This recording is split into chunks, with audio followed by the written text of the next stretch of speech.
May the words of my mouth and the meditation of our hearts be always pleasing in your sight, O Lord, our strength and our Redeemer. Amen. Please take a seat.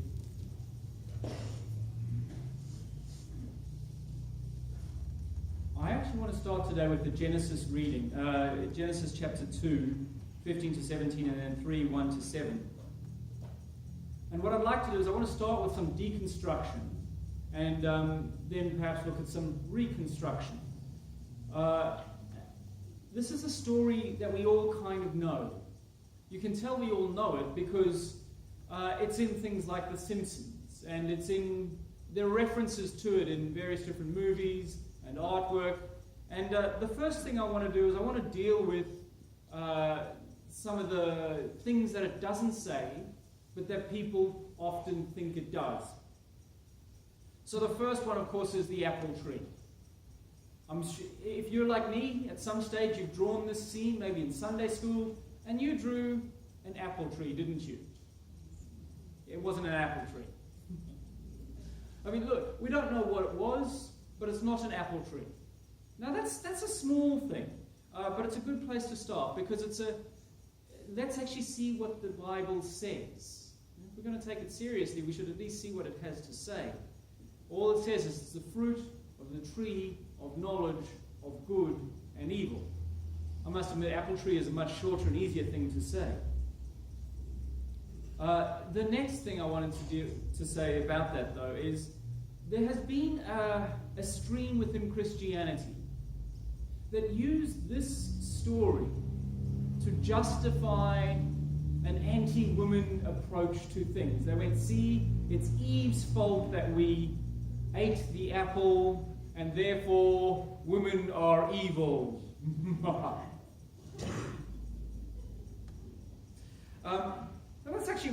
That's not what it says. The problem is, it's not what it actually says in the Bible. And you should read it. Adam and Eve are both there.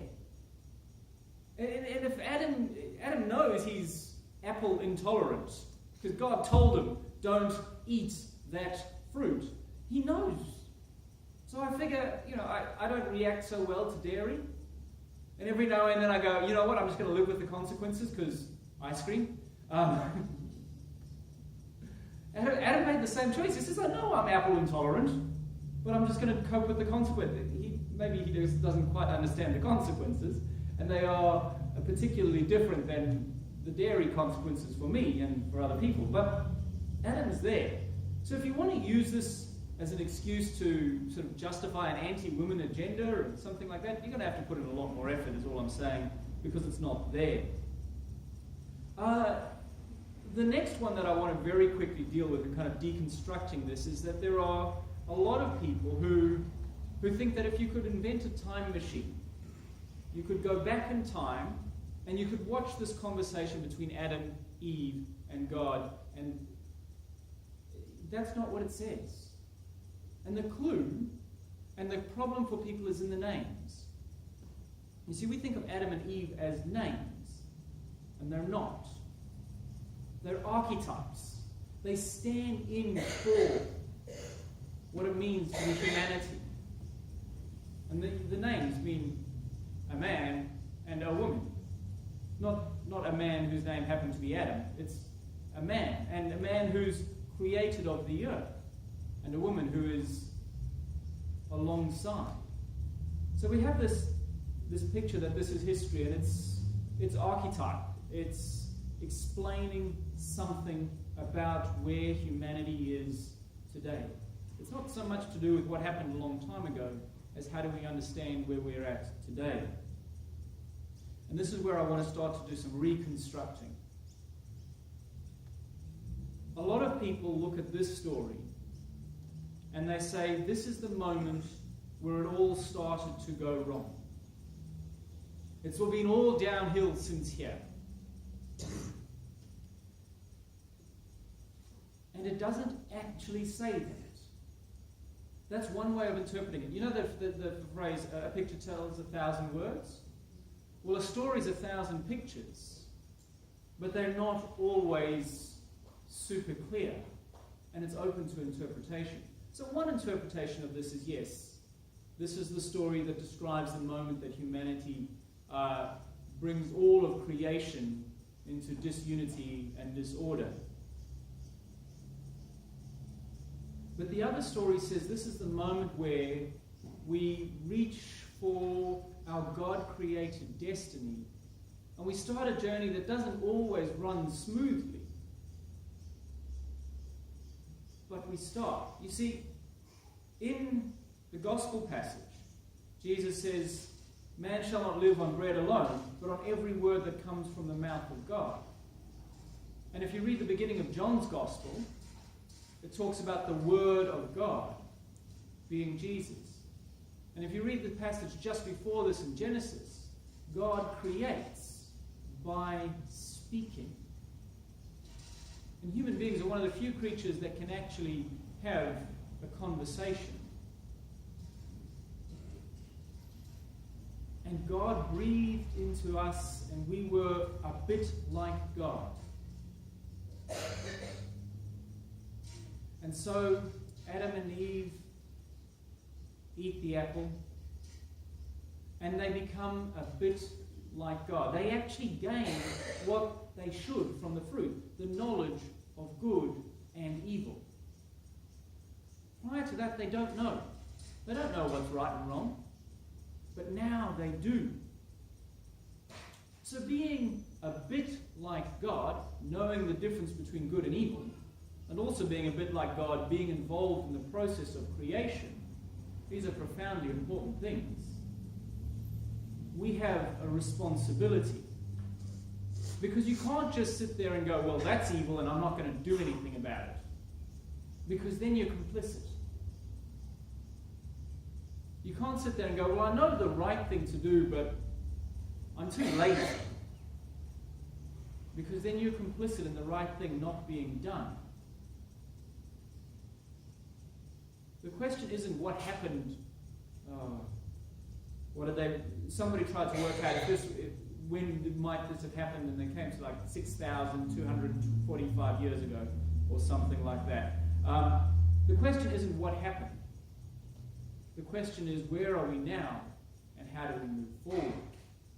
And where we are now is a place where we are a bit like God, involved in creation, knowing the difference between right and wrong, understanding that we are mortal, we will die, but also understanding then the value of life.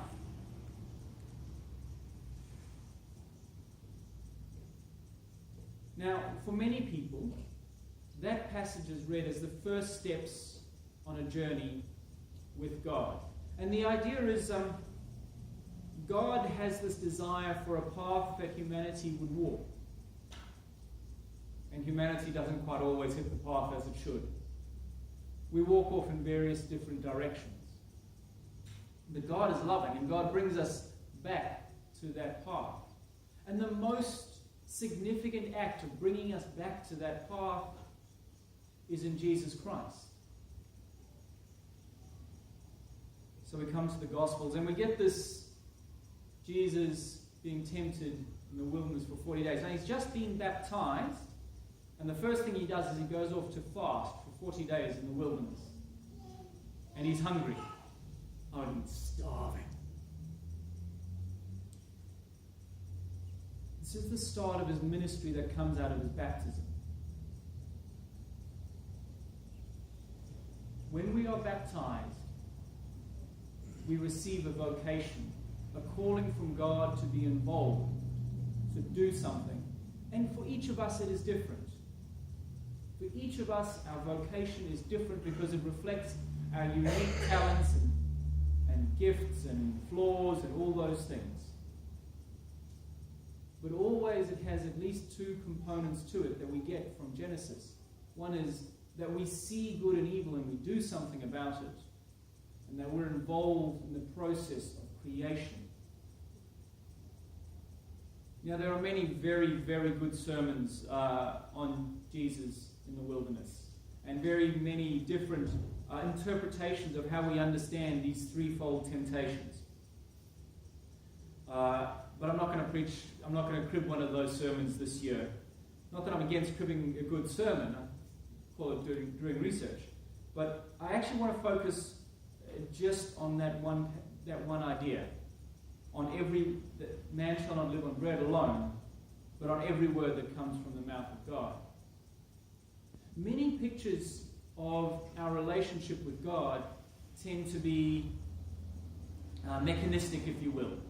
And we have this picture that God is either far away, sort of looking down on us, from the clouds, from a mountain, from outside the galaxy or outside the universe, or perhaps we have this picture that God sort of started the ball rolling and is now just watching it unfold. This is not the picture that Jesus paints.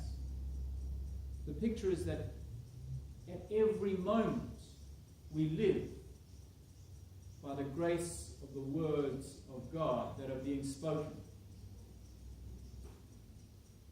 And so this affects our spirituality, it affects our understanding of who we are. We are constantly a miracle, a sign of the love and presence of God. And we are fortunate that we know that. And so we get to make choices and enact that in the world. So during Lent, this is our first Sunday in Lent, I would ask that you pray more deeply on what it is that God is calling you to do in the moment. Spend a bit of time thinking about how wonderful it is that God is constantly involved in the process of creating us. And what might we do with that reflects our vocation? In the name of God, Father, Son, and Holy Spirit.